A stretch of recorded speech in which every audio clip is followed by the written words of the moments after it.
Bom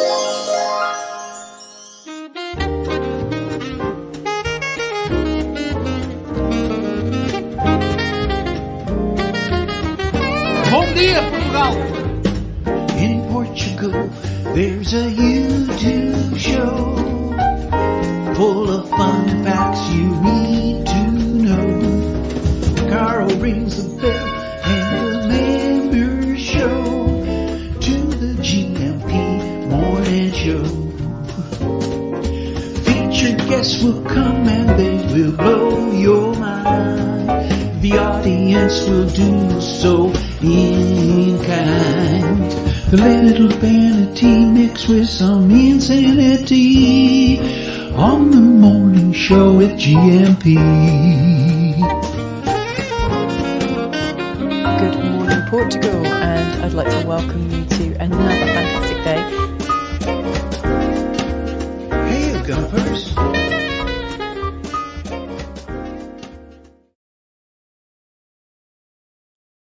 Hola, bon dia, alegria. I must put up the mic fader. Hola, bon dia, alegria. Munson here with the Good Morning Portugal show, a live stream and podcast. How are you this morning? Mrs. M, I know it sounds silly, but I've just realized I'm going through my second Saturn return online, and that's why so many profound things are happening to me at the moment. I know you've been telling me this for ages, but just suddenly when I was out with the dogs, pondering things like, should I open a fast food outlet called Bifana Rama? And other such important and pressing matters that come in out of left field and seemingly from nowhere.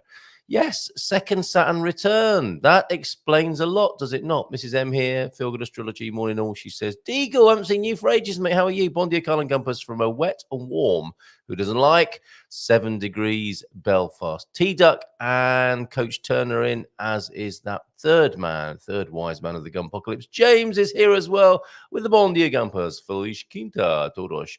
Quinta, of course, Thursday.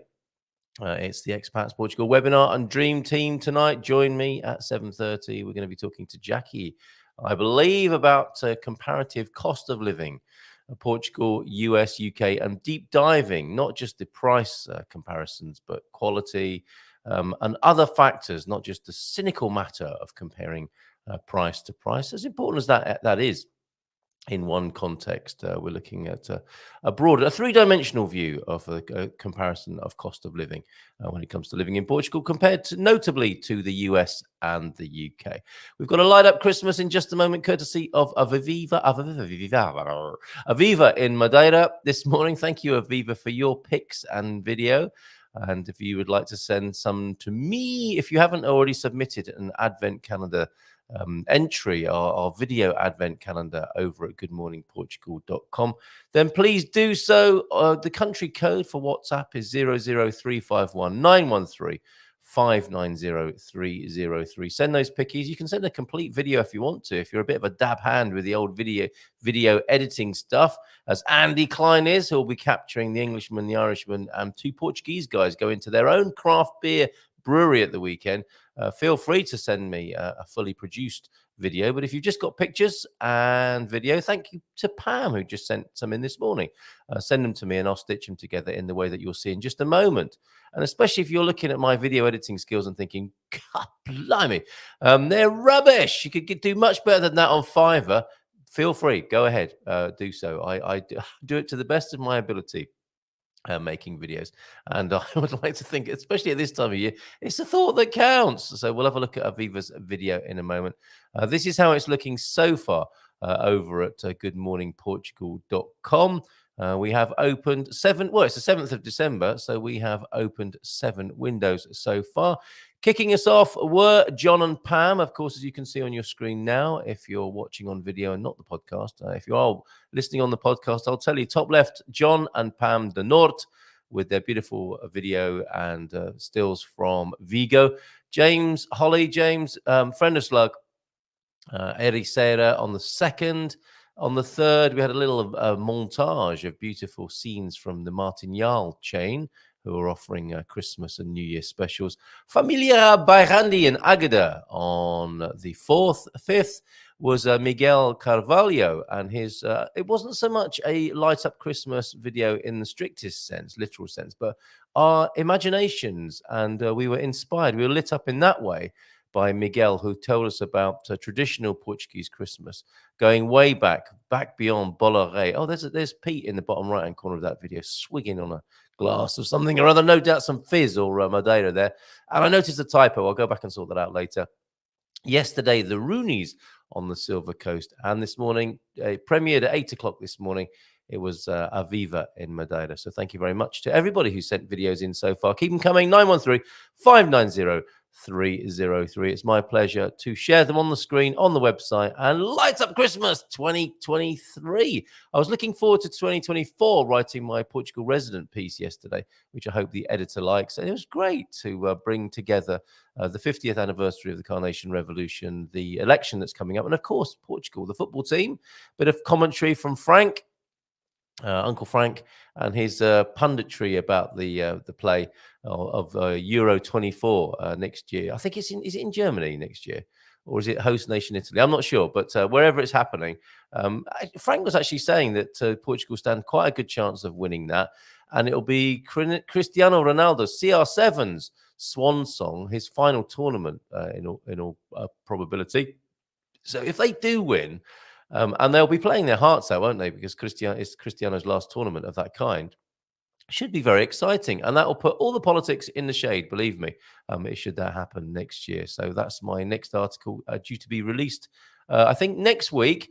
And keep your eyes out for my love letter to Portugal that's coming out. Maybe published online already, but it will be in the paper tomorrow, the Portugal resident. And if you're a GMP VIP, we can organize a discounted subscription rate for you as well if you want the paper delivered to your door.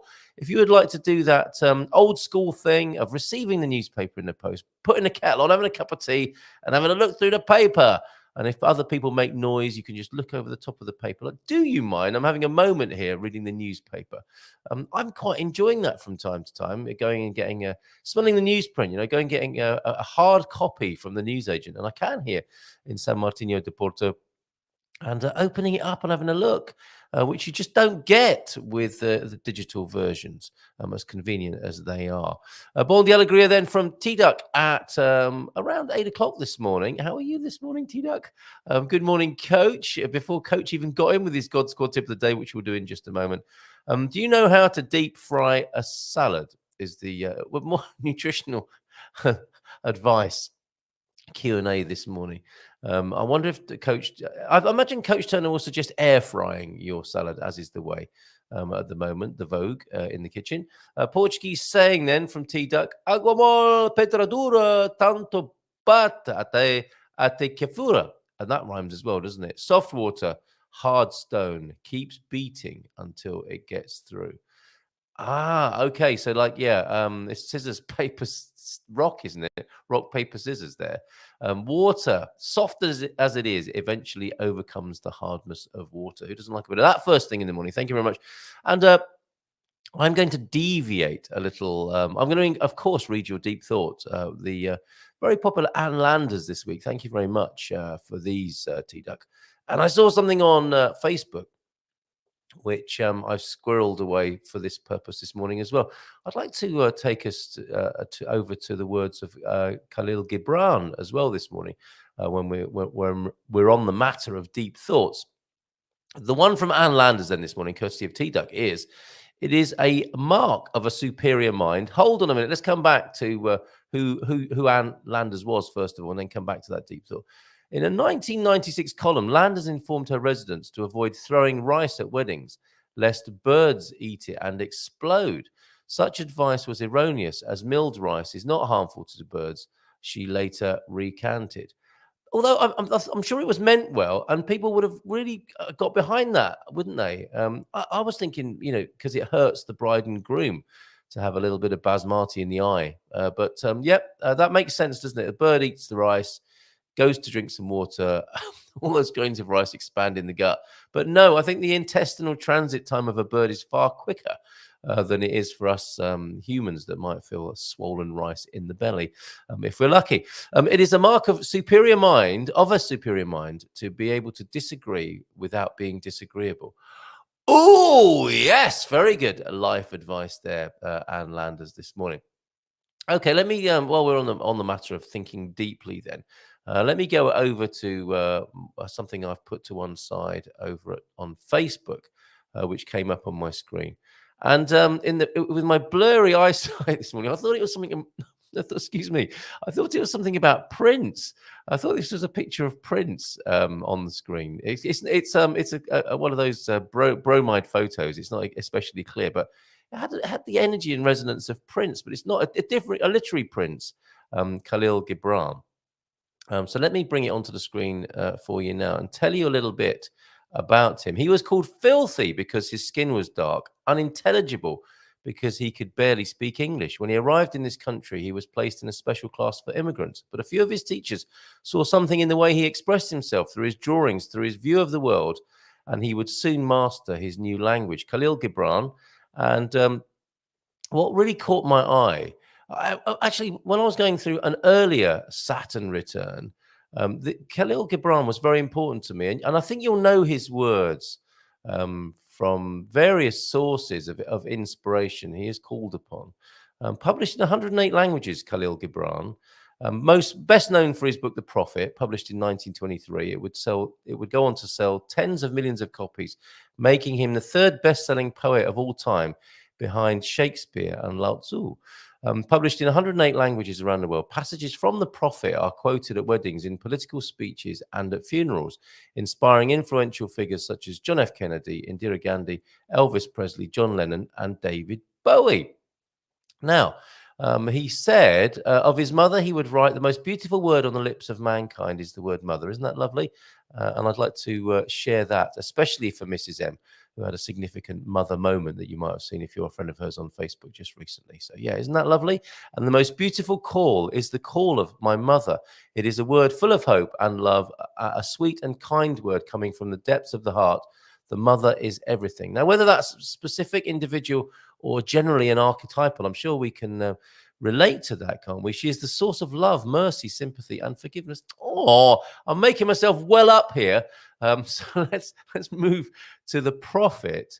And he would write in the Prophet, "Let there be spaces in your togetherness." And I think this is what comes up from time to time when it's read and shared at weddings and betrothals and that sort of thing. And he also says something about immigrants, which I'll conclude on today. But on relationships, let there be spaces in your togetherness, and let the winds of the heavens dance between you. Love one another, but make not a bond of love. Let it rather be a moving sea between the shores of your souls. Fill each other's cup, but drink not from one cup. Give one another of your bread, but eat not from the same loaf. Sing and dance together and be joyous, but let each one of you be alone, even as the strings of a lute are alone, though they quiver with the same music. Give your hearts, but not into each other's keeping, for only the hand of life can contain your hearts. And stand together, yet not too near together, for the pillars of the temple stand apart, and the oak tree and the cypress tree grow not in each other's shadow. Very beautiful. And I'm so delighted to be reminded of Khalil Gibran this morning, and bringing it back to us here in Portugal, us expats, us immigrants, us foreigners. In a poem to new immigrants, this would be over in the United States, he would write, "I believe you can say to the founders of this great nation, here I am, a youth, a young tree, whose roots were plucked from the hills of Lebanon, yet I am deeply rooted here, and I would be fruitful." Isn't that lovely? So I think that's a reference there. Can you see why I thought that was Prince? when I share with you the picture on the screen there at a quick glance, very early this morning. Yeah, very nice. So you can be plucked from your homeland and still be rooted in the new place. And perhaps the further those roots go down, the more intertwined they are with the beauty from where you came, with the beauty of what you experience now. So just adding a little bit to the deep thought of the day this morning. Thanks to you, T-Duck, for your Anne Landers contribution, and a little bit of Khalil Gibran there for you. Mrs. M enjoyed that, look. And bread. T-Duck as well. Morning, Antonio. Good to see you here. Let me straighten my spine. Not especially because you're here, Antonio. I'm just aware that with this, two Antonios. Have we got Antonio F and Antonio Barbosa? Good morning to you. A bit of Tony time. The man in the Mino is here as well. Morning greetings from a beautiful and wet Mino this morning. Happy Thursday from said man in the Mino. I'm just going to draw back a little bit with my with my Zoom here this morning and get a little bit cozier on the screen with you, if I may, if you don't mind. Oh, Aviva is here as well. Good to see you.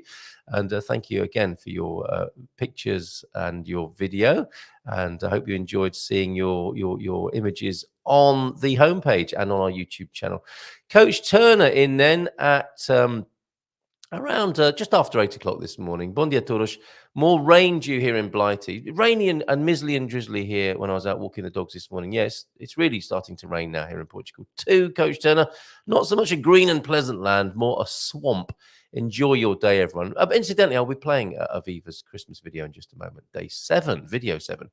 Thunderduck, not deep frying salad, but have you heard about the Scottish delicacy of the deep fried Mars bar?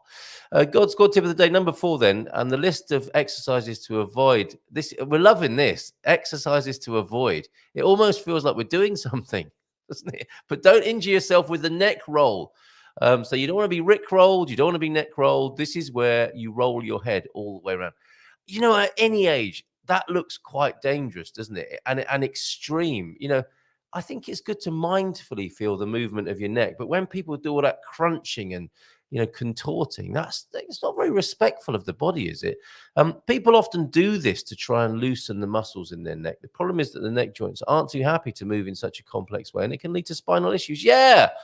Be careful, be respectful of your body rather than pushing it so vigorously and harshly in that way. Thank you for that reminder, Coach Turner. Mrs. M was in at around just before showtime this morning. And Baddy's here as well. Good morning to you, Baddy. Bon dia, folks. And bye, Randy. Hola, Malta. Damp morning. So we'll be joining live. Excellent stuff. The rain's kept him in. And Andy, have you already sent your preview for the weekend? I think I did see that flash past on the oh no, that's not for tomorrow. That is brilliant, excellent. I've got an extra few images from Andy and Paul who've been out and about, and you're on our old stomping ground. Mrs. M, Andy and Paul were at I've got to show you this picture. This will bring back a few memories for Mrs. M here. And motorbiking down that lovely avenue of plane trees in Korea. I must get back there and see that sometime soon, and we'll give you a shout when we're in the area by Randy. But absolutely love that part of the world. Where's that picture gone now? Where did I save that to? Oh yeah, if you've been to Korea, you will, as in Korea in Portugal, not North or South Korea. There's the entranceway to the Termas Hotel. With its lovely, it's a little pleasure ground in there. One of the biggest lakes in Portugal, said to be one of the biggest man-made lakes in Europe.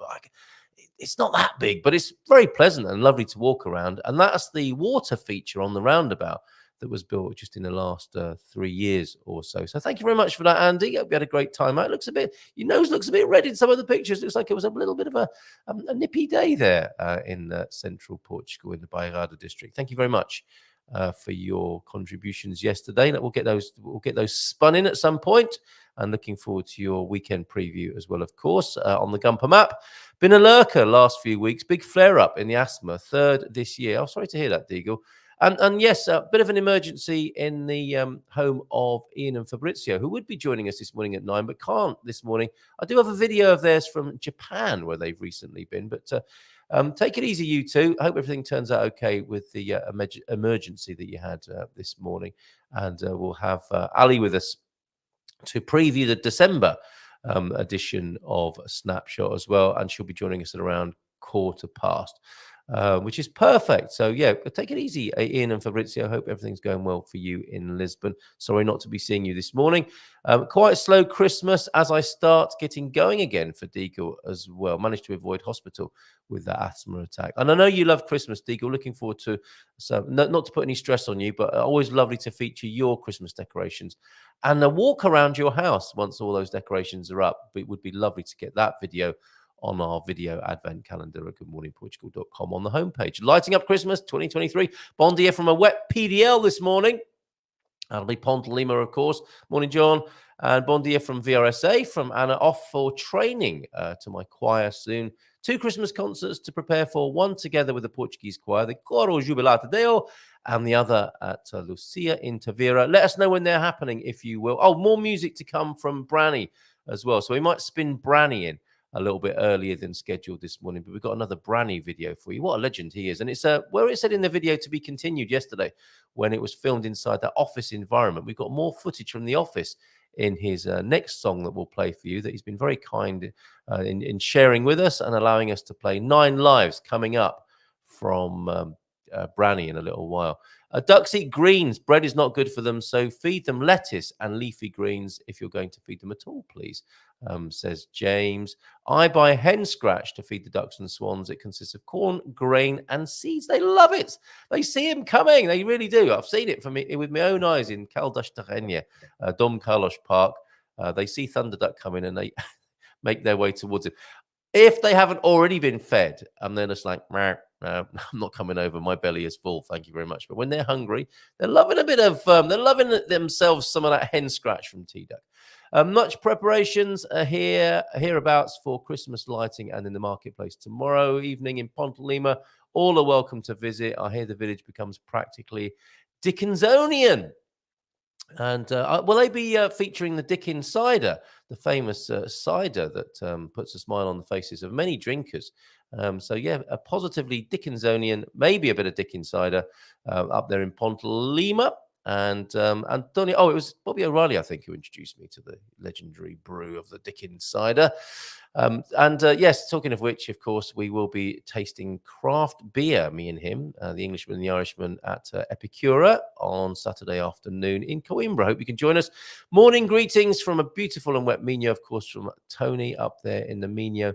And Antonio F. Bon dia, Luisa. Feel Good Astrology. And Colleen is here. Yes, we were going to be talking to Ian and Fab and Ian about Setúbal, which I believe you're enjoying, Colleen.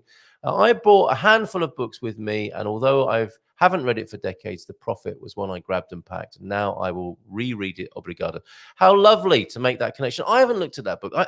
I did have it. It was a clutch of books that were very dear to me. Ridding Yourself of Unhappiness was the other one from Barry Long. The Art of Loving, Eric Fromm.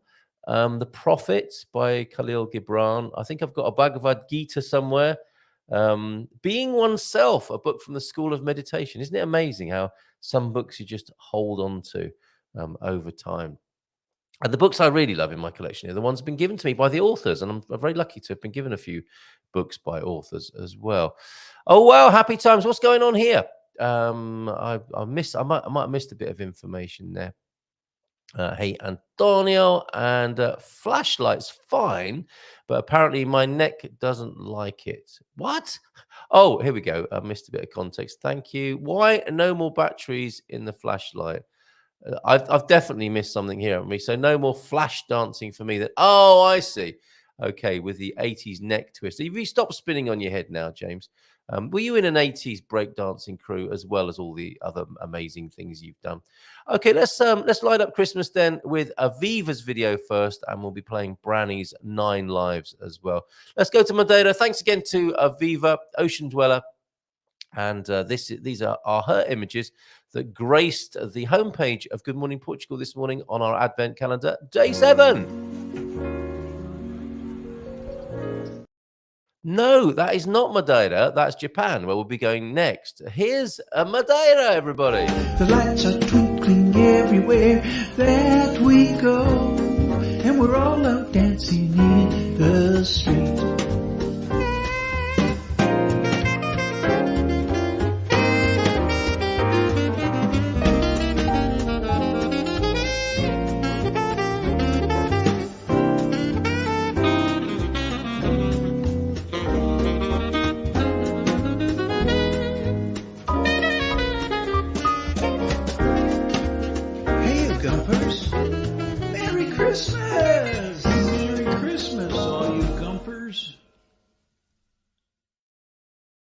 Oh, thanks, Aviva. That's really lovely. And yeah, we haven't got Ian and Fabrizio with us this morning, but we've got a video from them of Japan, where they visited recently, which is really lovely.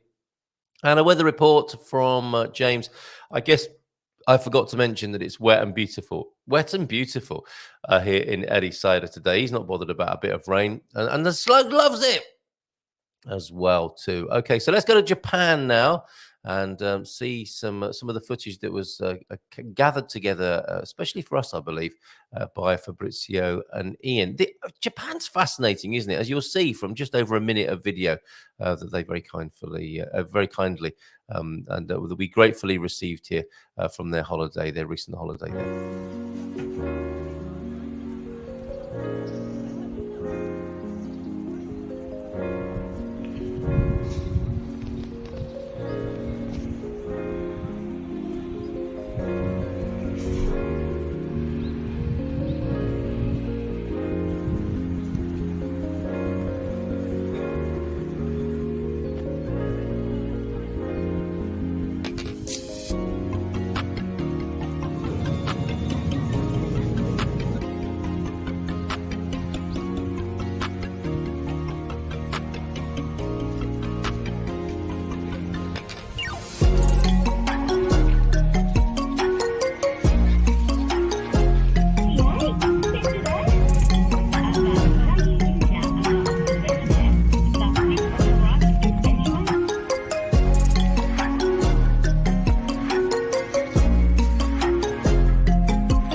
Arigato. That's so beautiful, isn't it? Mrs. M loving the colors, the beautiful dual colors lining up the street in Madeira. I'm sure, Mrs. M, you'd have loved the colors and images from Japan there as well, with Mount Fuji in the distance. Absolutely beautiful. Thank you so much, Fabrizio and Ian. Oh, wow, Japan. Should we go one day? I've never, ever said that to you, but maybe we should go to Japan one day. I know you want to go to the Far East. We can make it part of our big Far Eastern tour one day. Pam's in as well, Bondia. Thank you for your images and pictures, Pam. And we've got Waking Up by Sam Harris. That should be Sam. Is that a book that you're particularly keen on? Okay. An outbreak of the Good Morning Portugal book club. I know Gilda wanted to do a Expats Portugal book club. Too busy to do it, I think, but we might be able to help with that, mightn't we? Is that a recommendation there? Ocean Dweller Aviva, Waking Up by Sam Harris. He's got an interesting voice, Sam Harris, hasn't he? And one of those long-form podcasters of the last few years, along with Jordan Peterson and Rubin. What's it? Not Rick Rubin, another one. All those guys who started the long podcast movement, if you like. Who doesn't like a long podcast movement?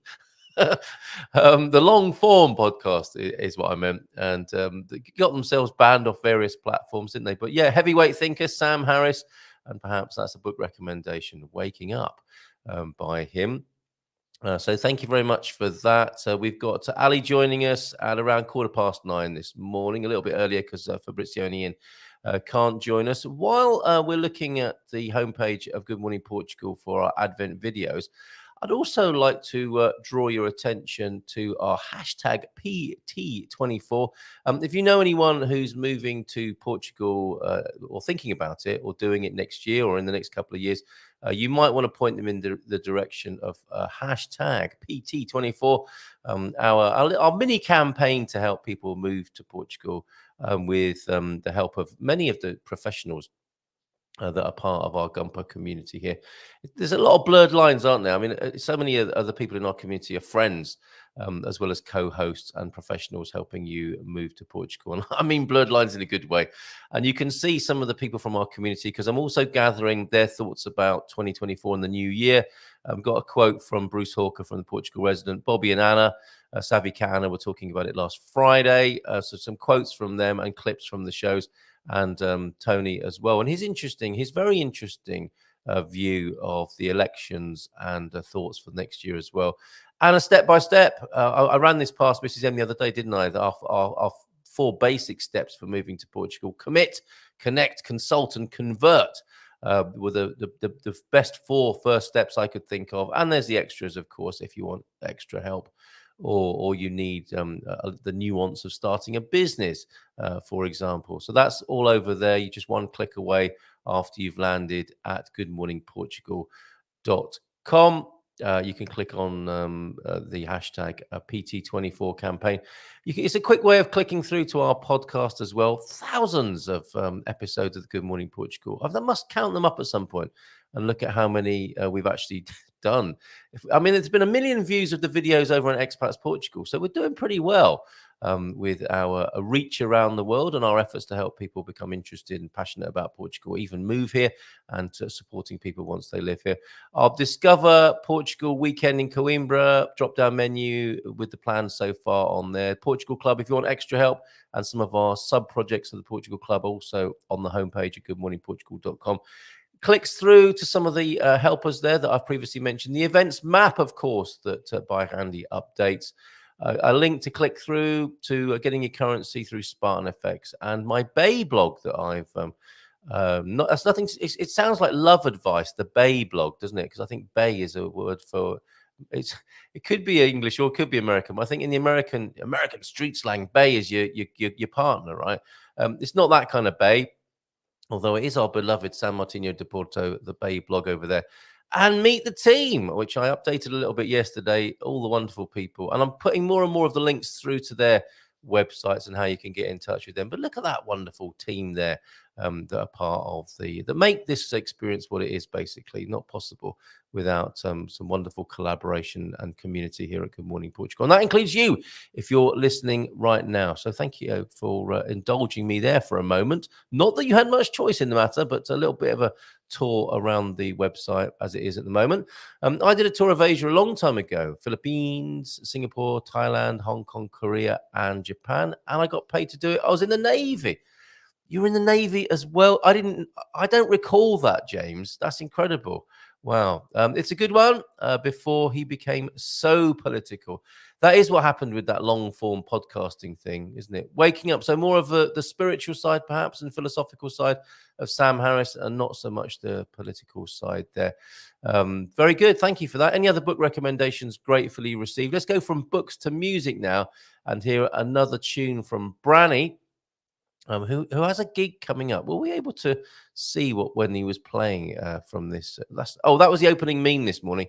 One night, a Viking named Rudolph the Red was looking out of the window when he said, "It's going to rain." Because that's, of course, how he would speak, a Viking named Rudolph the Red. "It's going to rain." His wife asked, "How do you know?" "Because Rudolph the Red knows rain, dear." Ow. Branny is playing, I think, tonight, 7th of December. And I'm thinking that because the screenshot's got the volume in there. That happens, doesn't it? Sometimes my best screenshots are ruined by other things on the screen there.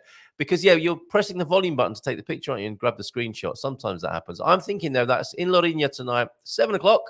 The 7th of December at 9 o'clock. 9 o'clock. That's very, very early to be a rock and roller on stage here in Portugal. The Let Love Grow tour is happening, part of it certainly, in Lourinhã this evening. So let's hear some of his music now. This is 9 Lives. We've heard Let Love Grow. We've also heard Get You Off My Mind, which took place in an office environment yesterday. Here's 9 Lives, where we return to that. Is it called, what is the... a spit, is it? The bit that's a concrete structure that sticks out into the sea to break up the tidal movements a little bit, I think. Who doesn't like a tidal movement first thing in the morning? I know I like a bit of Branny first thing in the morning. Bran and Branny.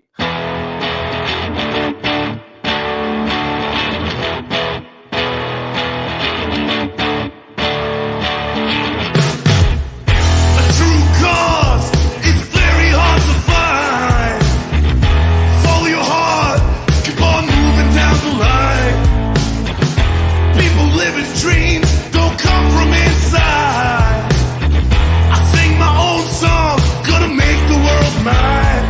I got 9 lives.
I'm so glad that's continuing, and I want a job at that office as well. Has anyone worked at an office like that? It looks like a great place to work, doesn't it? Branny and his colleagues there.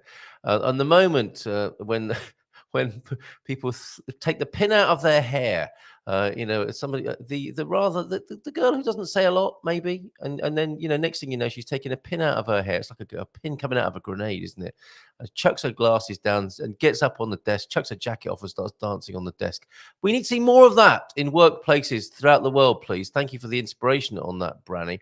And may I urge you as well at this point to subscribe to his YouTube channel. I'm copying the link for that. I think there's nothing greater, apart from being hugely wealthy from your creativity. What might come a very close second, if not a first, actually, sometimes, is some recognition. So if you could subscribe to Branny's YouTube channel, and maybe even send him a message saying you've seen his music on the Good Morning Portugal show, and we've enjoyed rocking out. That would blow the cobwebs off you on a Thursday morning. Bit of hard rock, love it. It's a great sound, isn't it? Let's go through all the comments that have come in about Branny and his music. That looks like the groin. Barra. I think it's Lorigna. Yeah, I can understand why you thought that. But I think it's Lorigna, his hometown there, and a simple rock from the Slug of James, friend of Slug, as well. And yeah, Andy saying maybe not. I think it is Lorigna where he's based and where he loves that part of the world. He's not from Portugal. He's Croatian, I believe, originally, but came here, fell in love with a Portuguese girl, and loves this country and the inspiration he gets from being here in Portugal. I like it too. Proper old school, says Coach Turner, enjoying that, rocking out. That all adds to the calorific burn, doesn't it? Rocking out around the kitchen to a bit of Branny. Real acoustic, electric instruments. Now that. Far out, man, says Tito. I'm rocked. I'm awake now. Great feedback. That's real music, says Slow and Low is how Slug rides. Thank you, War. That's James, of course. And yeah, blowing the cobwebs off. Blowing the cobwebs off with an old fart. What a great combination of comments there. You never know that's going to happen. That's just so poetic and beautiful. Blowing the cobwebs off. With an old fart. Brilliant. And cheers, T-Duck, for subscribing. It means a lot to people who are creative, I think, to show your appreciation. And if you can, send him a message. Also, going to his press kit, if I can share that with you for a moment. Branny's press kit. There's a great, we've been doing some deep thinking this morning, haven't we? And inspirational thinking. And here on his homepage, when we talked to him, was it on Tuesday of this week? There's a great quote from somebody I'm not familiar with actually here in Portugal, but the message of the EP generally, and you can see there, we've heard Get You Off My Mind, we've just heard 9 Lives, we've heard Let Love Grow. I don't know if there are videos for Bye and Up in the Clouds. If there are, we'll be playing them tomorrow and into next week. We've also got a music video to come from our mate Ben Apple, aka Benjamin Stubbs, who's recorded a Christmas tune as well. So that'll be on our homepage. Back to Brandy then. Let Love Grow is the EP. The message of the EP is simple. When we make decisions based on love, we attract more love into our lives. Look for what makes you happy, what gives you your life meaning, and don't be afraid to take risks, is his advice. As the great Antonio Variações says, change your life if you're not satisfied. Absolutely. Oh, a little flicker of a power outage there. So just a little bit of a heads up on what might happen any minute here. And that's branny.pt if you'd like to find out more about him there. And look at this. The launch party, November the 15th. Tokyo. Oh, probably a bar called Tokyo rather than actual simultaneously in Tokyo and Lisbon. Branny and Joana Marques came together on stage to make Branny's debut in Portuguese society. He intends to present you with his very first EP, the Let Love Grow EP. She intending to ridicule this moment, and it was beautiful. An audience full of energy, a concert that gave many spectators goosebumps, and a very pleasant performance by Joana as well.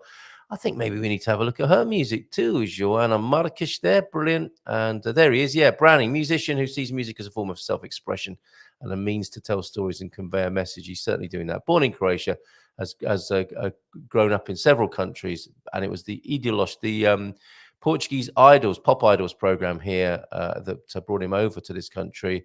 But it was the good food, the fantastic people, and the feeling of a free and authentic society that made him stay. He's a gumper, isn't he? Through and through, expressing sentiments like that. So please get behind the Let Love Grow EP if you can. And thank you to Branny for being so giving and sharing of your music with us. Ali's just getting ready. And another deep thought, a lot of deep thinking this morning. If you can change your mind, you can change your life, said William James. Owen's in with us as well. Bon dia, all. Good morning to you, Owen. Get back to you later, mate. I need to put a book cover together as well for my Come Back to Life book too. So I'll do both of ours. Maybe we'll have a chat later on today about that. I want to get mine up online and going out through Amazon as well.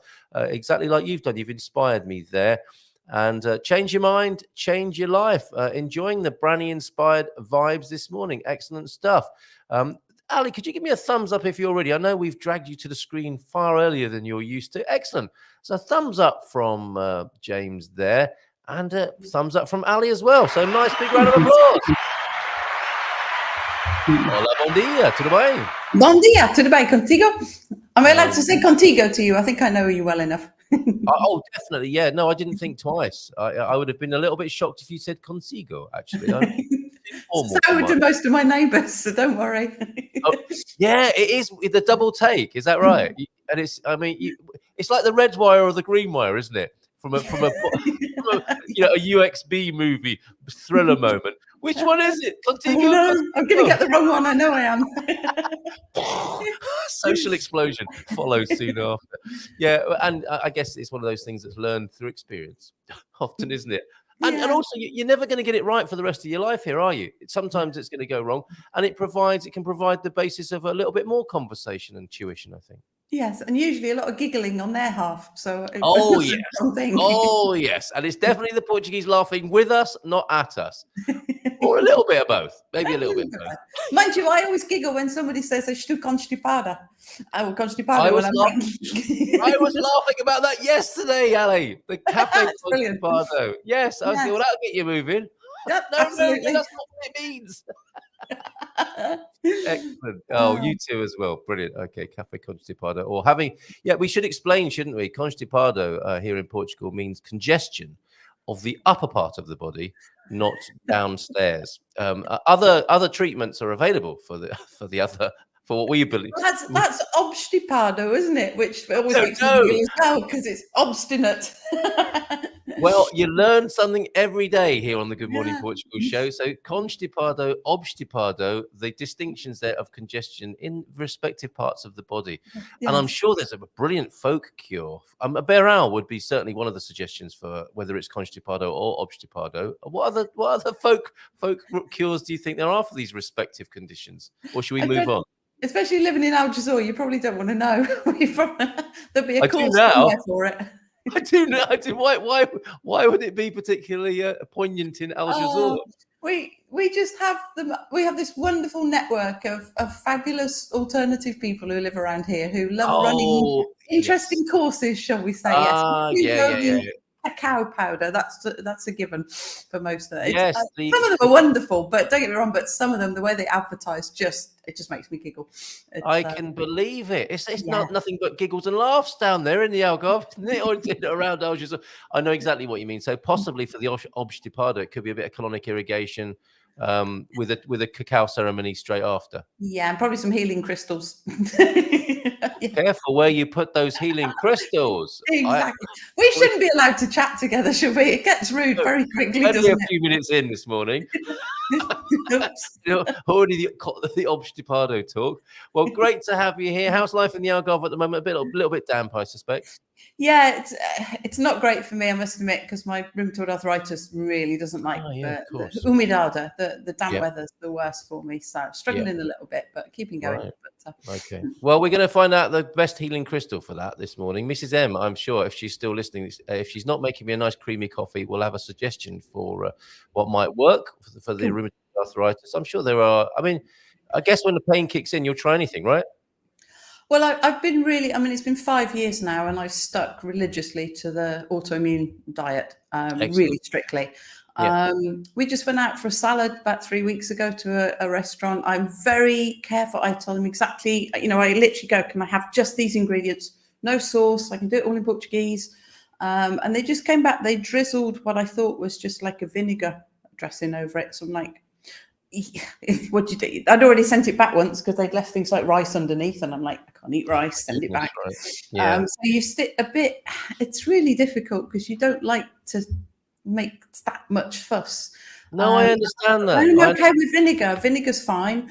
I didn't think if there's one thing in the vinegar that I can't eat, like a pimento or a pepper or something, and it just set me off. The next day I was struggling, and it's a really difficult one. So, but I'm trying to actually kind of I've started doing Bowen therapy. I found a really good practitioner.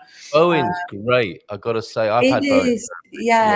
I've had about 3 sessions, and she literally, I don't know if people know, Bowen's kind of weird because it's just tiny little movements. She does something called Emmett as well, which is another Australian therapy. They go together well. But she did these tiny little, literally touch movements, and then there's kind of wait and a pause. And literally said, my left knee, which I've always struggled with since my RA kicked in, has never been straight. It's always swollen, and it kind of leans in the actual knee. You can literally see the angle of it. And she did these few things, and she goes, let's straighten your knee. And I literally felt my knee click and move. And it was just this weird thing of straightening back up again. So well, it is hard to get. Excuse me, it's hard to get your head round. Oh, I think I need a bare out. Because the movements are so subtle, and as much as I take the mickey out of complementary therapists, I've owned a natural health centre. I have been a massage therapist. I've done Reiki training. A lot of the reason I feel I'm able to take the mickey is because I've been immersed in that world myself. And when it comes to something like Bowen and crystals, it's like you can't get your rational head around it, can you? It shouldn't work, or it's hard to understand how it works. And it does. Well, from time, like everything, sometimes it works, and it's especially mysterious when it comes to something like Bowen. And of course, if you're from the UK, you're thinking, did Jim Bowen originate the? Oh no!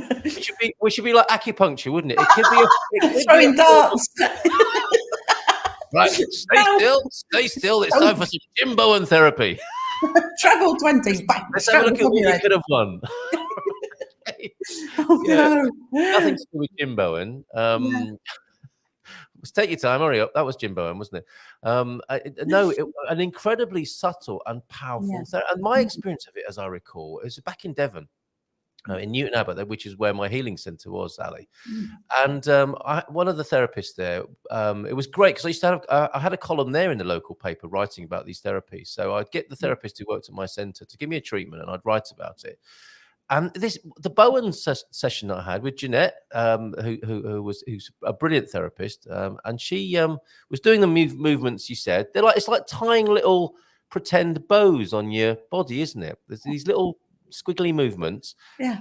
So subtle. And I really enjoyed it. It was very relaxing. I didn't have a particular ailment to deal with. It was just an experience of the therapy. But I went out that evening and experienced some very good hospitality. And for the life of me, the alcohol wouldn't kick in.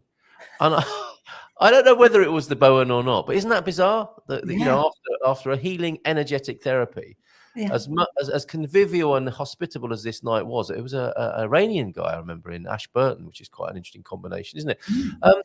It wasn't touching the sides, and I thought this must be the session I had earlier on. So shout out to the Bowen therapists of the world. Yeah. If you've exhausted other means and you're still in pain, Bowen is absolutely brilliant and worth exploring, I would say. So, so thank you for that little detour from the main part of our conversation this morning. And we're glad to hear from anyone who's using what's called an alternative therapy.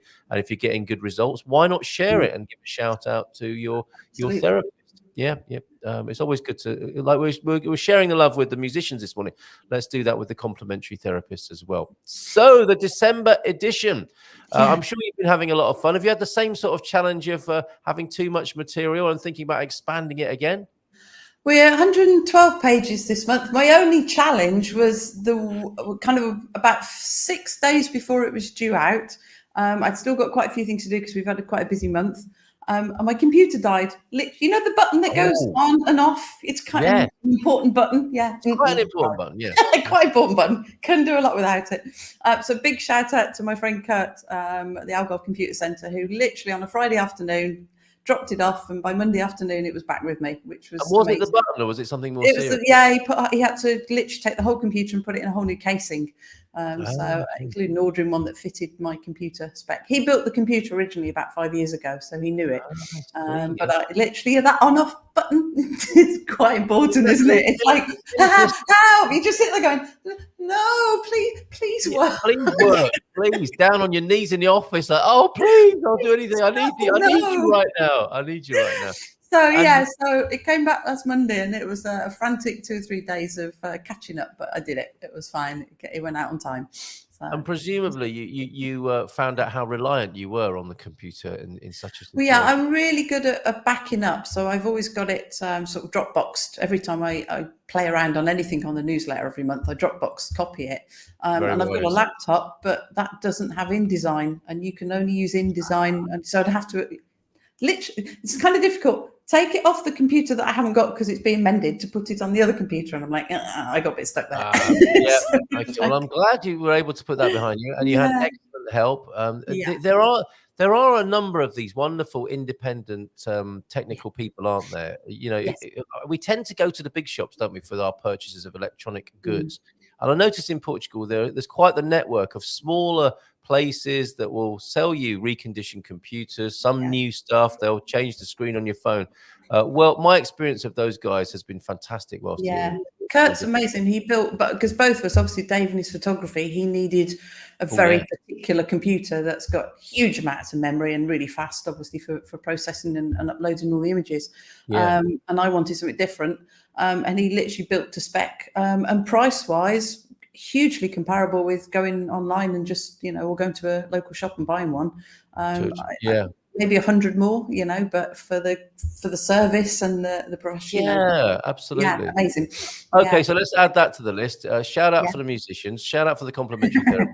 Shout out for the independent computer guys and gals around the country who are doing amazing work and helping people. In situations of dire need, it has to be said as well. When your hard drives crashed. I think we had that with one of Mrs. M's hard drives. And they can recover things. We bought a hard drive that it turned out it wasn't in a box, it wasn't in a casing. It was just a hard drive to be put into a stack or a console. And I took it to the guy. I said, "Can you change this for me into one that can sit on the desk?" He said, "I'll just put it in a box for you." And it was done real quick, great value, really good. And that was in Anadia. Sadly, I can't remember the name of the place, but brilliant people. And so thank you for your help with that. Really. Wonderful techno friends of ours. Right, front cover then. Is this a street artist? This is. This is the start of Christmas for me. It's next weekend. It's the Living Statues. It's a national company, but they come to Lagoa in the Algarve for a Friday evening and a Saturday morning just before Christmas, and they do 3 hours each set of living statues. They are, and look at the costumes. I mean, they're incredible, and some of them act and react a little bit to the audience, or we had one guy one year that literally was balanced in midair on a bike cycling. So some of them have some movement, and others stand perfectly still. They kind of go off and have a little coffee break every hour or so. Who can blame them? But other than that, but they're incredible. The costumes and it's all. If the weather's good, it's always outside in the streets, and it's the start of Christmas for me. I absolutely love it each year. Where is that happening, Ali? Lagoa in the Algarve. Yeah. All right. And Main Street. This is, I mean, two things that strike me here. Is it verdigris? Is that that it's a bronze or copper? It's amazing, isn't it? How they do it, the costumes, I have no idea. They are works of art. Absolutely incredible.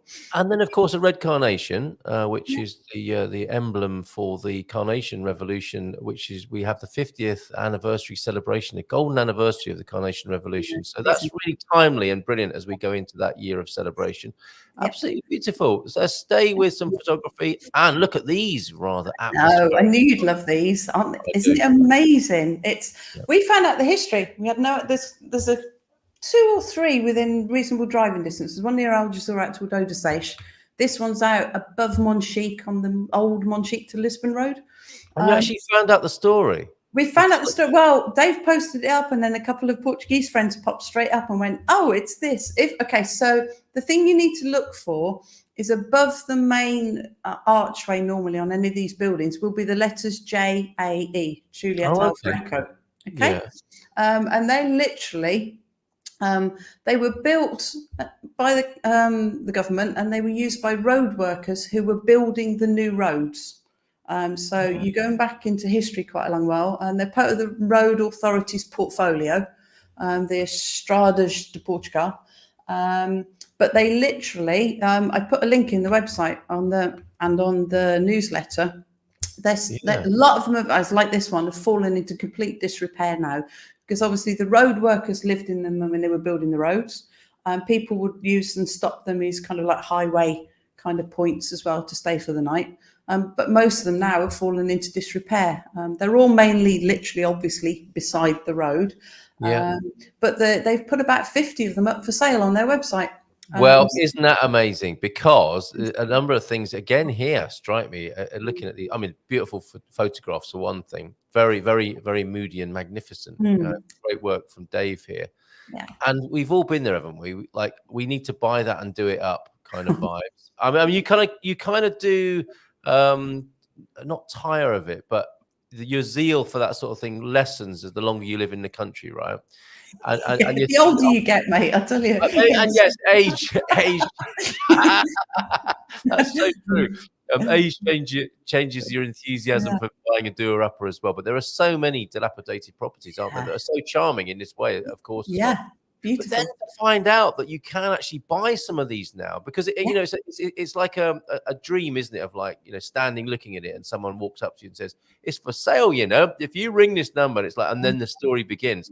But here, this is the site where some of these are available now. They're being gathered together and sold off on a particular website, the link of which is there. So that's fantastic, Ali, for that. Yeah, for anyone who fancies one of these each one will be unique, won't it? Of course, because of its location. But I imagine the styling will change from place to place. Similarities, but you'll end up with your own very special roadside.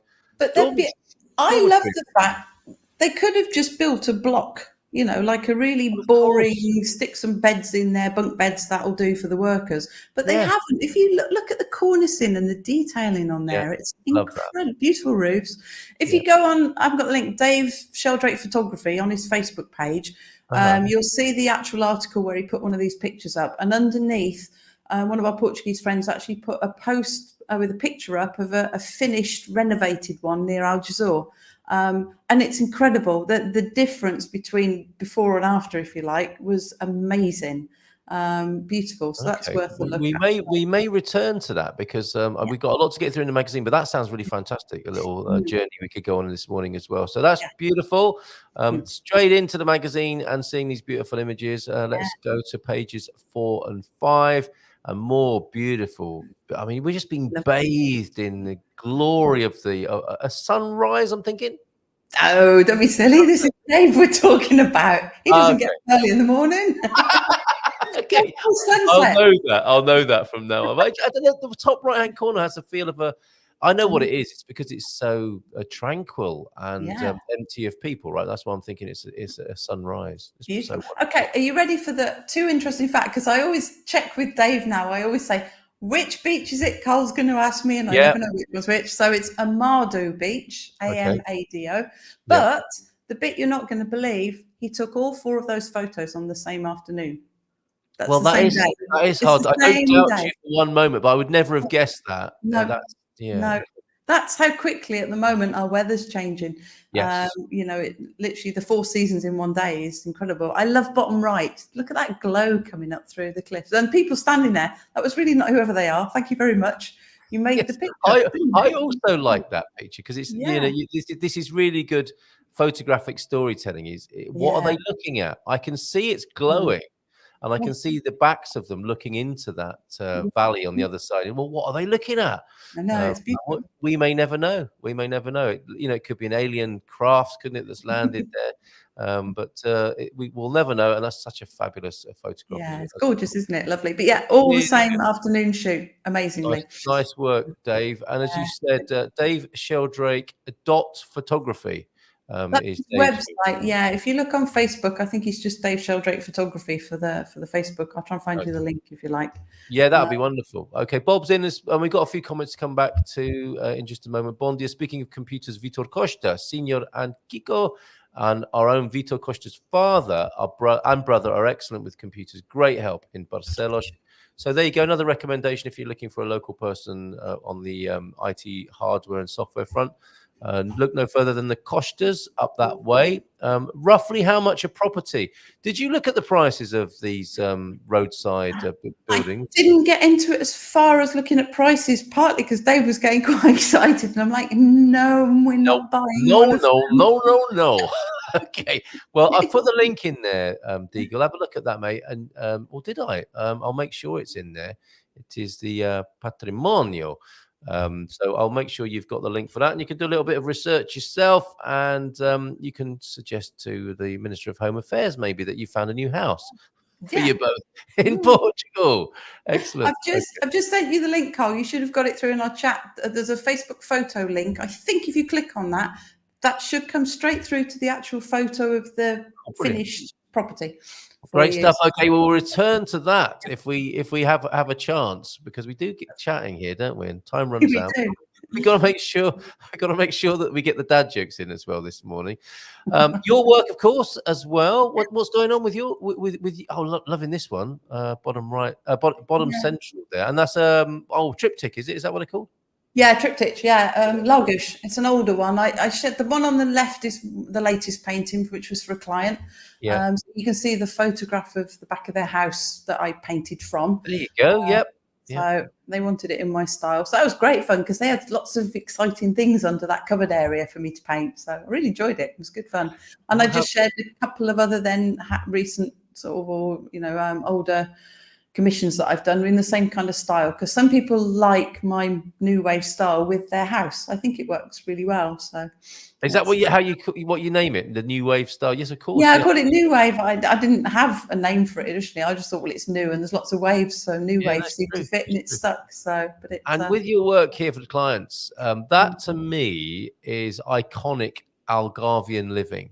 The indoor outdoor space, that is what's possible, isn't it, in the Algarve for a lot of the year, to be on that, to be on the dining table, not on it, around the dining table, on that little sofa there, maybe out in the sun if it's not too intense. And that to me, that symbolizes Algarvian life beautifully in your work. Absolutely. Well, Dave went and photographed it for me so I could work from it, but literally in front, if you like, of the view you can see is their swimming pool. But we decided not to try and put that one in as well and just focus on the house. But superb. Little Very corn good. spots there in the sun or the shade, depending on the time of day. It's lovely, isn't it? And as a lovely Christmas gift, your work is available, isn't it, as well? Yeah, of course. Yeah. Okay, very good. All right. And an advertisement here, a cheeky elf in the picture there for the Vivash non Natal. What is that? Statuous. It's the living statues. That's It's the one you mentioned before, of course, isn't it? Living Statues at Christmas. Statuous Vivash. That's the company name. So they've actually got a Facebook page as well. That's the Lagoa Natal. That's the kind of festive thing they put on at Lagoa, is it? That Yeah, I mean the little elf that you see there. I mean, the first year we went, they actually had about 3 I think they were sort of late teens youngsters dressed up as like elves, sat in the trees. And you literally suddenly looked up at these trees that were all magically lit up, and then suddenly see a little elf peeping down at you. Oh, brilliant! Excellent. Really, they're very interactive. They're wonderful. I remember as well now. I was trying to think of the names of some folks I know up in Central. Lena and Doug Selway do this, don't they? That's 2 of them. Yeah, that's 2 of the people that we've got to know quite a few of them, and I have to say, our old dog Cat absolutely adored it. We'd take her along. The guy on his bike one year, we got to know him really well because she literally, she's a dog. She sits in front of this statue in total adoration and amazement, just staring up at it. We drag her away in the end, and then she wanted to run back and sit in front of him again. So we got to know them very well because they thought we were hilariously funny. That there's the bloke with the camera and the dog that loves us, and she did. She absolutely adored those statues. Every year we take her. Yeah.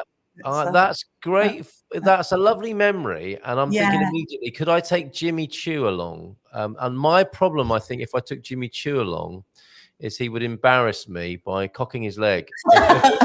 It's the sort of thing he would do for sure. He'd be very excited, all those people around, he'd get a bit giddy, and then he'd lift his leg, and one of the living statues would not be happy about that. Honestly, I don't know what they would do. I mean, would they just stay in character? I guess they'd have to, wouldn't they? There was a guy, I'm just giggling because last year I could picture the one that Jimmy Choo would have gone up to, because there was a guy, I don't know how he did it.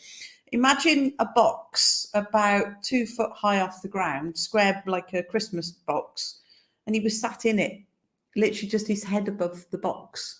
Tucked completely in this box. Just he would have been very vulnerable if Jimmy Choo turned up. Jimmy Choo would have loved that one, wouldn't he? Definitely giving his face a lick, if not the full sprinkle. Oh no, wonderful. Yeah. All right. And we have a magical Christmas book fair. You're part of the team at this event here, sponsored by the Pestana Golf Resorts here. And this is Wednesday the 30th. So not far away from this. Join us at the wonderful Pestana Val de Pinta Clubhouse. Is that a nice course? It sounds good. I'm not a golfer, so apparently, yes, it's a really good course. I have no idea, mate. All right. And be a talk with the authors here, and a glass of bubbly and some snacks as well. So what are you going to be saying to people, or do you not want to give the game away? No, we've planned it all out. Me and Lena have been doing all the planning, and we've given everyone 8 minutes, literally. Tight. Whatever. Do you imagine is any author going to stick to 8 minutes? I'm thinking we're going to be timed, and we're going to be at 1 minute cut off and everything just to keep. Well, otherwise it'll just there's 7 of us. That's a long while to get people to sit. Well, it is, isn't it? It is. Yeah. I think you can do it 8 minutes if you know what you're doing. You can certainly give enough to get people interested for sure. It's your elevator. But we're all different. It's going to be really good because literally all of us have written different books.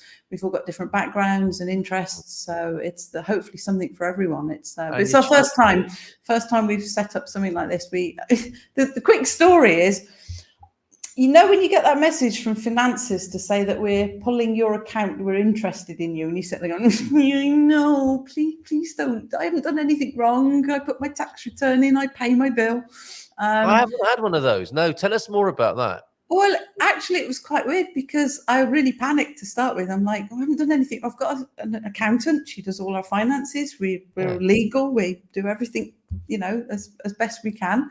And they pulled it in. They weren't happy with the way I was declaring my earnings as an author. Okay. Now, they pulled me last year. They were really good. And I was really panicking. But take heart, because if you get that kind of message, they're actually really helpful, and they're not trying to. Because I was thinking, oh God, they're going to find something. I haven't done anything wrong, but they're going to find something. Surely they're looking for something wrong, and they're not. The guy contacted us a year ago. It's head of finances locally, and said, you're using the wrong code. As an artist and an author, we have a special code for creatives. If anybody else is a creative in the whole of Portugal, you might not know this. There's a when you register the codes that you do your work under. If I can keep it simple, there's a special code if you're a creative person, and it covers teachers and others as well. You don't have to be VAT registered. So if you're up towards the point where the VAT threshold will kick in, which is only, top of my head, about 12,500, it's really low, you then have to register and pay VAT. But if you've got this creative code, you are exempt from VAT. You don't have to worry about it. So isn't that that's great? worth knowing. It is, isn't it? And for some people, it is going to be a hobby, and it might not go above that. And they can breathe a sigh of relief because they're doing the right thing, and they're not having to keep. But for those of us that are well above it, you're like, ouch! I don't really want to have to stop adding VAT, because to my paintings, I'd be adding 23% to the total. Anyway, so they did that. Then they came back this year and said, we've got that code, but we're not sure you're putting. I won't bore everyone with what they came out, but they literally sat down with myself and the accountant. We did it all through on email. And said, you need to do it like this. They didn't know. They went nationally to find the answer, because they went, we don't have many authors that are above the VAT threshold, but we'll find out what you do. But basically, they said, actually, you need to put it through this way, not the way you've been doing. Don't worry about it. We'll help you. This is how you do it.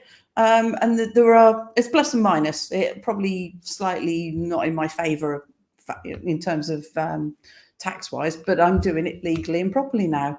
Very good. The whole point of the Algarve authors, I contacted a few and went, nobody had a clue. They couldn't. So I said, well, we'll have a lunch, and when I know the answer from finances and my accountant, we'll get together for lunch and I'll explain what. That is great. That is good to know, and it might encourage people as well to become authors and do that. I think so. It's been really good. So out of that lunch came, why don't we all have a book fair before Christmas? And then one of the guys said, well, I'm Pastana, I live there, and they've already said they'd be interested, because I asked them this morning. And suddenly, at the end of the lunch, we've sorted out our finances and we've got a book fair planned. Well, you're on the right track when a plan comes together like that.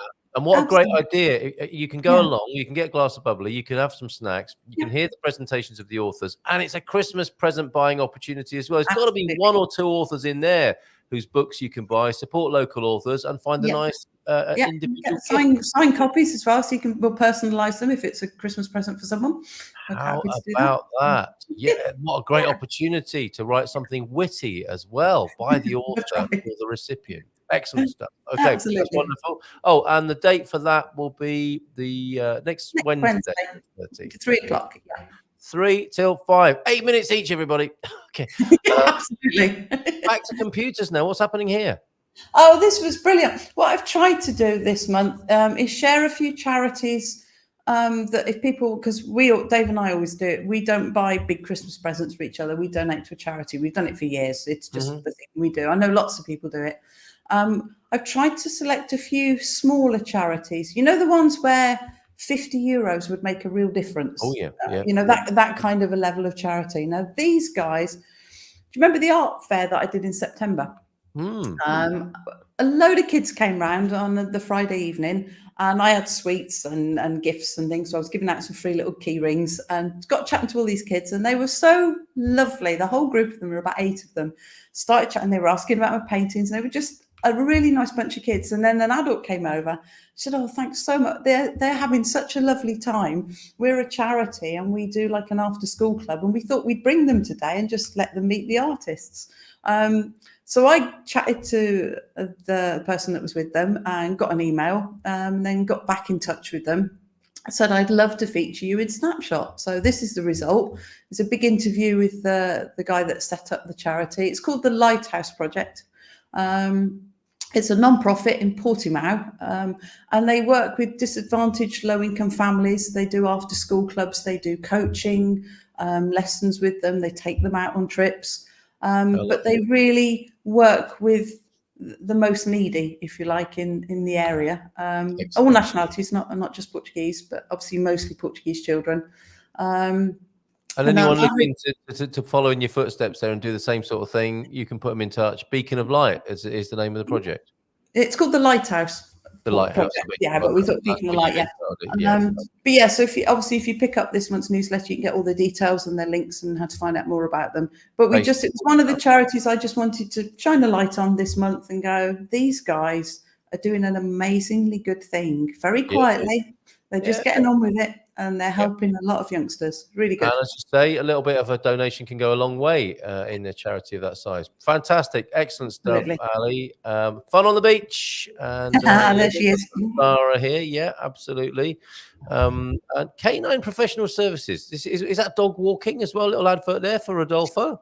No, Rodolfo, we called him out as a one-to-one session. He's a dog trainer. But he's a really lovely guy as well. He's fantastic with dogs. I mean, he just has that natural way. He does training the way I wanted to do it with Zara, which is positive reinforcement, lots of treats, lots of praise, not saying no to them. But we've started now. He does classes every week where you can go along. It's by donation, so there's no fee for it if you haven't got much money. But we basically get together as a group of dogs that are all trouble. So we did it yesterday, a lot of barking yesterday, but they all calmed down. And we do training together, then we let them have a run and a play together. And for Zara, it's amazing because she's never been socialized. So teaching her literally how to be around other dogs and other new people has been amazing, and she's really coming on well with it. She's doing great. So it's just another shout out for a little small charity for his little specialization classes. He's just started classes at Lulay, so he does Marmolet, which is near Monchique, and Lulay in the Algarve. Really nice guy. Yeah. Vito Costa, we've mentioned him and his family already this morning up in the north, and he is our man in the north, or one of them, as it turns out, and certainly around Pontelima, Barcelos. And he's a bit of a dog trainer communicator. Does Rodolfo appear to have another level of communication with dogs that you and I might not have? Is that how he operates? Teaching me, he has a very calming presence that's actually, you could see the dogs center themselves when he talks to them. Yes. It's not there's no force, and quite the opposite actually. And he's trying to teach me, because my voice, you can hear me chat. I chat to the dog, and I'll give her the same command 3 times just to make sure she's heard it. He says, no, just once, very strong, just calmly, but you're in control. You give her the command, you look away, let her work it out. And the biggest thing he taught me is, I was training her and teaching her well, and I'd had lots of treats. She's very food oriented, which is helpful, but I'd give her a treat the minute she did something right, and he went, no, stop. I'm watching, and I can see what you're doing wrong. He said, the treat isn't the prize. The prize is the connection back with you when she clicks that she's done the right thing. When she looks back up in your eyes and you've got her, and you can see, and there is a moment where a dog, you could see their face, got it. Yes. Then you give the treat. And then it's not about the treat, it's about the connection that you've got with your dog. And nobody, he was worth, the one-off fee for a one-to-one session just for that moment, because I got it and she got it. And I could see the moment where Zara clicked and looked at me and went, oh, I did it, Mom. Yeah. And it was wonderful. And then you give the treat, and instantly it transformed all of the training I'm doing with her. And now every time I want her to do something, she sits and looks up at me, and she's waiting for me. And that's where Rodolfo is amazing. He has a presence. Even naughty dogs, he'll just take the naughty dog from you, whoever the owner is, and you'll sit it down, and within a minute that dog's sitting, eating treats, coming when it calls, waiting, everything. And that's what I mean. That's what I'm talking about. That's incredible. And it's not generally to do with what we imagine it to be to do with, is it? A lot of us muggles in the dog training world, we're doing what we think is right, and it's just so not the right thing, and it takes that kind of level of Jedi dog management, I think. Yeah, he says a couple of seconds, give the dog time to work it out. Don't keep giving the command. Give the command and wait. Yes, very good. Suddenly see the dog go, got it. Very good. If you want a dog and you haven't got one, and you've got the right circumstances to get a dog, you always have a feature, don't you, for teaming up dogs with new owners here. Absolutely, yeah. But this one's 2 more charity things for you. Still dog related, you know me. Buddy's Legacy, another little small tiny charity in the Algarve, but I really like what they're doing. Say you're a very poor family and your dog becomes ill and you can't afford to take it to the vet. You can't even afford sometimes the vaccinations it needs. or it suddenly gets run over and you're hit with a bill because you haven't got in, I always insure my dog, but not everyone can afford to do that. Yeah. These poor low-income families, quite often that's when the dog's thrown away, it's thrown over the kennels wall, or it's just abandoned. And what this charity's doing, because she had a rescue dog herself, and Buddy was the name of her dog, so it's in Buddy's memory. She literally brings together the people that need help. My dog's been run over, I'm at the vet's, help, what do I do? With people who are willing to donate small amounts to help fund that treatment for that dog. So it's a very personalised service. She knows the people, the dog that we're treating, and the people that are donating. And I just thought, what a lovely idea to keep that dog with the family rather than them have to lose them. So very really good. Yeah, that makes sense on so many levels. I like that one. It's the only one I know. And then the other one, I got to tell you, this one's brilliant. Neem was a little she was 8, and she was fundraising for her local animal rescue in Bristol in the UK. Contacted me initially and said, would I give a copy of Cat the Dog, signed copy, as one of the prizes for the raffle? Yeah, of course I will. She did that. She got in touch with you and asked you. She's 8. Yeah, she's 8. She's working with her grams. Amazing. Anyway, it gets better. We got chatting. I got to know her, and she raised, I don't know, 50, you can see on the poster. I can't quite see the amount from here. How much was it? 1,726 British pounds. That's the one. Thank you very much. That was her raffle. That's how much she raised for the charity. And then we got chatting. She said, "Oh, you've written a book. I'd like to write a book." She said, aged 8. As I said, "Well, go for it then." She said, "Will you help me?" Of course I will. Brilliant girl. So she's literally written a book about her fundraising journey and all the people that have helped her and the way she raised money and the charities that she helped. Cat the Dog's in there. We were delighted to help her with it. So she's now 9, and I literally on Facebook yesterday, she posted up a video of opening the box of her printed books that have just arrived at home for her to sell. Well, obviously all for charity as well. She's 9 years old. Big shout out to Neem, bless her, who's literally well done. Amazing, isn't it? Good girl. Brilliant. My fundraising journey there. Charities and generosity are great partners is the subtitle of that book. Great stuff. Well done. Brilliant. Quite rightly so. Featured in the latest Snapshot magazine that we're featuring. We're looking at a preview today of Snapshot, the December edition. And there's a dog you can give a home to who is Marley. She's pretty. She's gorgeous, isn't she? Yeah. It's a boy, and I almost. We were half tempted, but he'll be 11 coming up. So I think a 5-year-old bouncing Zara and an 11-year-old Marley. I'm not sure they'll go very well together. Yeah. But look at that face, isn't he beautiful? I was thinking Marley, with an IE there. I thought it was a female dog, but Marley the boy there with an IE. He was first at the shelter almost 2 years ago, found a home, but the owners were very elderly, and unfortunately they've gone into care, so they've had to give him back to the charity. But what a sweet looking face that boy is. It is. It's a definitely pick me face, isn't it? For sure. Well, good luck, Marley. Good luck, Marley. And a calm dog by the sound of it. Beautiful. Yeah, lovely. It would suit any family or any older person, no problem at all. It's beautiful. All right. And what's Yvonne got for us this month? Oh, well, this one's a bit weird. It's believed to have come from it's called Heavenly Bacon to Senior. I always struggle. Seu. I can never pronounce sky properly. Sky and heaven are the same one, aren't they? Seu. Yes, that's right. And isn't that a lovely thing? I really like that sky and heaven are the same thing. Yes. It's so it's a cake. It uses ground. The original was bacon fat. Apparently, now it uses almonds. Ground almonds. Quite a few people here. Yes, but apparently it's quite often a Christmas season special. So I'm gonna, it's. So have you talked to anyone who's tasted it? No. So if someone is listening, can you tell me what it's like? Because I can't eat it. Yeah, I thought so. And I'm just wondering how bacony it is. A nice little sprig of hortella on the top there, I think, as well, and some ground. I think they use almonds instead of bacon now, so it's probably all right. It's probably not quite as bacony as it used to be, but it does look nice, though, doesn't it?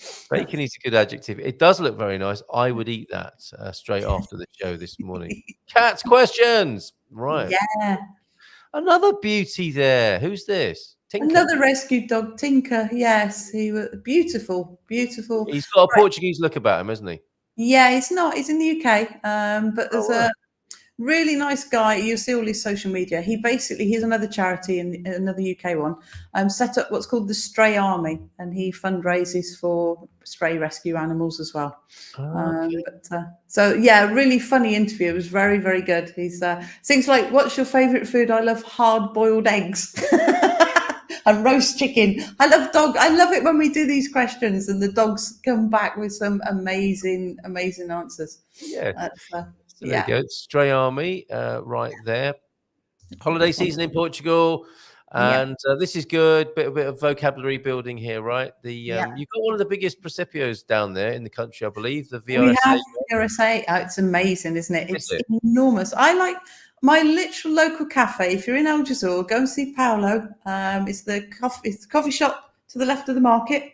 Yeah. And every Christmas, half of the covered area gets taken over with his Presepio. And it is amazing because he literally creates Algarve. He's got the castle, he's got the church, he's got the river.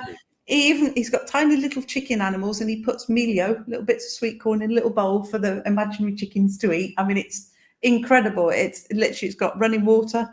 It's like a mini version of VRSA, and it's literally just Paolo in his cafe. It's very incredible. Good. Everywhere. Okay. Usually has a good one as well. All right, thank you for that. That's the nativity scenes of Presepio. Some vocab here on page 20 and 21 of Snapshot this month.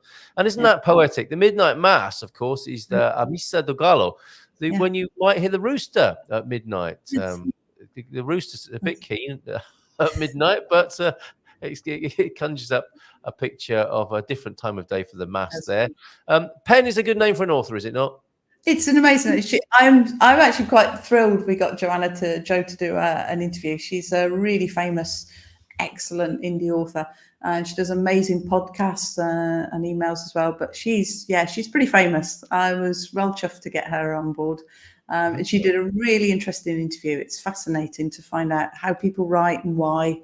And how they promote things. It's really good. She's written some really good books. Yeah, don't forget, folks. This is my preview version. Yes, it is. You want to be downloading. Not buying it. You can get it free. It's free. But you want to be downloading the full length version. We're simply doing a preview here every month that Ali very kindly puts together. And if you're a fan of thrillers, dark fantasy, crime, and travel, Joanna is your woman there. And you got some memoirs here, including Sarah Beanie. She's perhaps the most famous of these authors, right? I really enjoyed hers, actually. I wasn't sure what to expect, but I've always liked her TV programs. She's been battling cancer. So that came in at the end of the book. But most of it is just about from the age of 19, she bought her first property to renovate. So she'd have bought one of those ones we said at the beginning, wouldn't she? For sure, she'd love those. But I see it all links together. Slowly. Sarah Beanie, is she the one who is with the Phil? Or is that... No, that's a different lady, isn't it? On the property. Different, yeah. Sarah, she did... She's done more country and property renovation ones than but something in the country. Can't remember the name. I haven't watched British TV for so many years. I can't remember the names of all the programs. Same here. It's pretty famous. Julie Topman and Tony James Slater with Alligators Eat Marshmallows as well. We've run out of time here, but there you go. Look, you've got some previous covers. Always brilliant photography from Dave here. And thank you, Ali, so much for coming up to 10 o'clock this morning. Anything else you'd like to share with us in this preview slot that I'm so delighted to do with you every month. So thank you very much. Thank you for all Thank you for all the, this year's you're welcome. appearances, and it will be our last of this year. Your hopes for 2024? I'm hoping to start writing fiction. I've literally my birthday. It was my birthday last month, so I've set myself up in my art studio with my own writing space with laptop and a different monitor and new keyboard and everything. So because I can't sit in here in this office, but you can see the computer behind his Dave's. We chatter away, but that's not quite the environment I need for writing a book. So I've set myself up in my art studio. I can take it all right now in the same place. So very nice. A real priority for the creativity then, and an honouring of the creativity. Fantastic. Absolutely. Yeah. Brilliant. All right, last few comments then, because we got busy chatting and turned our back on the chat for a moment. I had me some berau last evening with some Scotch eggs. Stop it, John. That sounds fantastic. We have the documentary evidence as well. So the long shot of the menu in Letra Brewery in Pontelima. And there's the long shot. And as we zoom in, you'll see Owen's Scotch eggs are from our very own Gumper community. Owen, he's a co-host on the show as well. And his eggs are there on the menu now, which is fantastic. Good work there, John. Thank you. And Owen, of course. And the last few comments. Aguardente, that's what you should have for Constipado and Obstinado. Obstipado, I mean, cures what you have and gives you what you ain't. Sorry for the stream of consciousness. Somebody mentioned berau a minute ago. That's absolutely fine. No problem, John. Always happy to mention berau. The mind can be, and usually is a powerful healer. Yeah, a lot of the therapies, I suppose, are the jump start for the mind magic. I've been fast-tracked for a second total knee replacement summer of 24. Routine in Belfast, 4 to 5 years. Lots of people struggling in pain. I'm sure alternative treatment would benefit. Got first knee, age 50. Is it all that sport? So both by 55, pretty young, but damn sore. MRI showed up some very bad wear and tear. I imagine that is sport, Deagle, right? I freeze a hot water bottle and use it as a cold compress when my knees are burning, sore, and they're more hygiene than a bag of peas. Yes, that's true. You always wonder, haven't you, when you go to someone's house and they put peas on the plate, have they used these on a personal injury?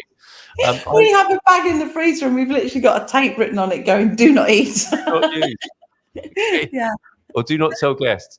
I just slow up when the knees are sore. Damn weather in Belfast, not good for joint problems. Love the warm weather in Portugal. Always feel amazing after 4 to 5 days. Come and have more days like that, please. Here, T-Duck. Smash that like button. We'll go to the dad jokes of a T-Duck in just a moment. Somebody who loves accented vowels. Yeah, that's the Tocino de Sel. Pronounce the E on sale, as we were saying there, and not really much bacon in it to speak of on the bacon cake there. And there's no such thing as a bad dog, bit like parents, really, just bad owners. And some talk. Thank you for that. Some insight there on the accountancy and recommending your excellent accountant, who I think will join us one of these days. And one of those roadside places. Coach Turner says if they're on the EN2, it would be great to open a motorbike cafe for those driving the road. Hopefully a little better than Little Chef. There is a 24 horas near my neck of the woods on the EN2, which is fantastic. Really good cafe. Every imaginable Portuguese dish is in there, as I recall. So good shout on that, Coach Turner. Dad jokes then, before we leave you this morning. For sale, broken puppets and no strings attached. Ow. The best things in life are free, plus shipping and handling, of course. Of course. And a cowboy was asked to help round up 18 cows. He said, "Sure." That's 20. That's a better one. That's a finish on there. So, cheers, Ali. I'd love to Thank you, my love. Merry Christmas and Happy New Year. Thank you, and we'll see you in the new year. All the very best to you. Have a great time. Take care. And bye for now. Big round of applause. Ciao, ciao. See you tonight on the webinars and the Dream Team.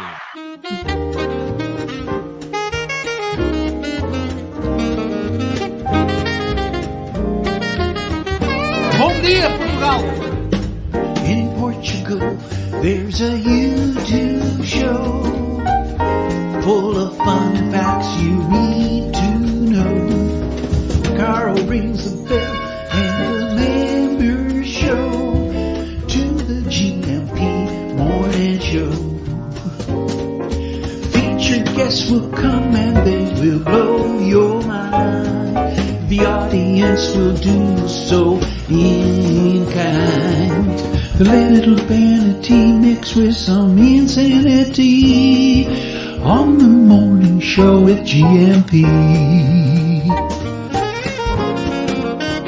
Good morning, Portugal, and I'd like to welcome you to another fantastic day. Hey, Gumpers.